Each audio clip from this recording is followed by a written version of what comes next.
Всем привет! Рада приветствовать вас на нашем канале. Сегодня предлагаю приготовить брауни с прослойкой чизкейка. Для начала нужно растопить сливочное масло в микроволновке импульсами по 15-20 секунд, каждый раз хорошо перемешивая.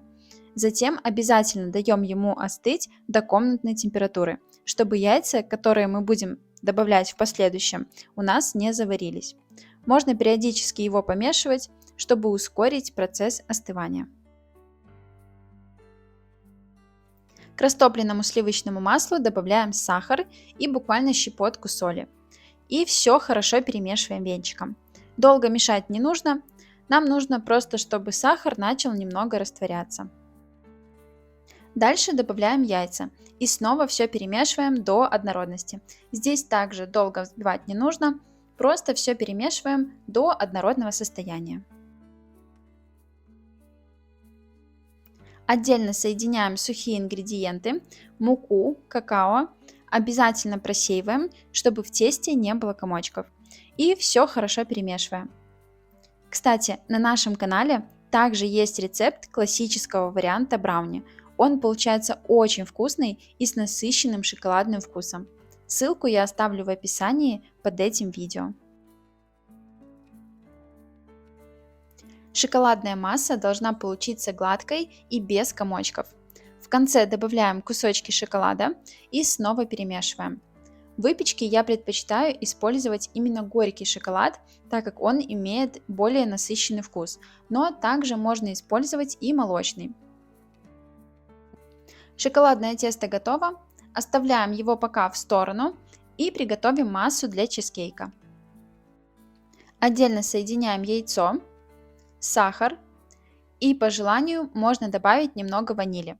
Если будете добавлять ваниль, добавляйте ее осторожно, буквально на кончике ножа, потому что если добавить ее слишком много, то творожная масса будет горчить.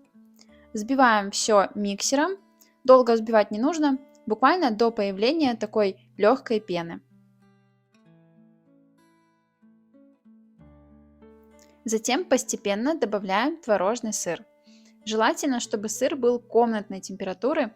В этом случае он будет более мягким, пластичным и его будет проще соединить с яйцом. Вместо творожного сыра также можно использовать мягкий пастообразный творог.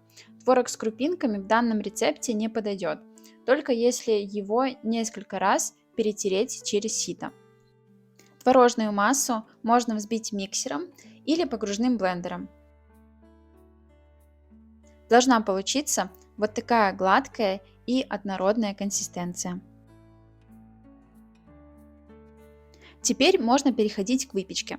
Я уже подготовила форму, у меня она квадратная, диаметром 18 на 18 сантиметров. Также можно использовать и круглую форму, диаметром 18 или 20 сантиметров.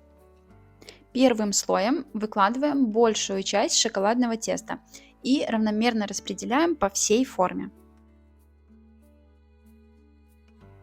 Сверху выкладываем всю творожную часть и также ее распределяем.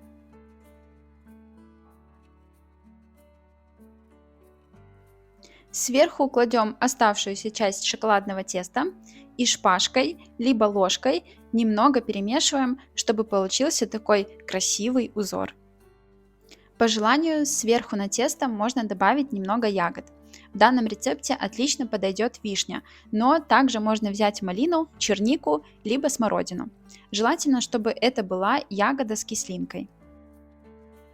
Дальше отправляем в уже разогретую духовку до 180 градусов и выпекаем 25-30 минут.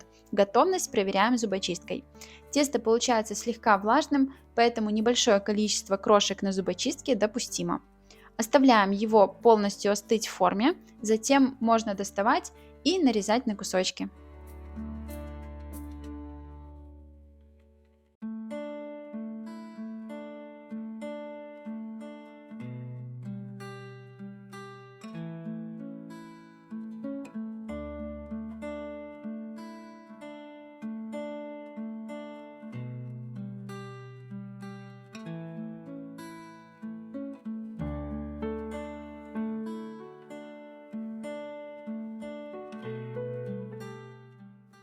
Рецепт такого брауни популярен в зарубежных блогах, но у нас почему-то встречается очень редко. Шоколадная основа получается очень мягкой и слегка влажной внутри, а вкусная творожная прослойка отлично ее дополняет. Такой брауни получается умеренно сладким и с насыщенным шоколадным вкусом. Готовится такой десерт несложно и получается очень вкусным. Уверена, что такой десерт вам тоже очень понравится, поэтому сохраняйте рецепт, делитесь им с друзьями и обязательно напишите свое мнение об этом рецепте в комментариях. Попробуйте приготовить и присылайте свой результат к нам на почту. Она указана в шапке нашего канала. Также на нашем канале каждую неделю выходит новое видео простых, домашних и вкусных рецептов. Обязательно переходите и подписывайтесь. Я желаю вам приятного аппетита и удачной готовки!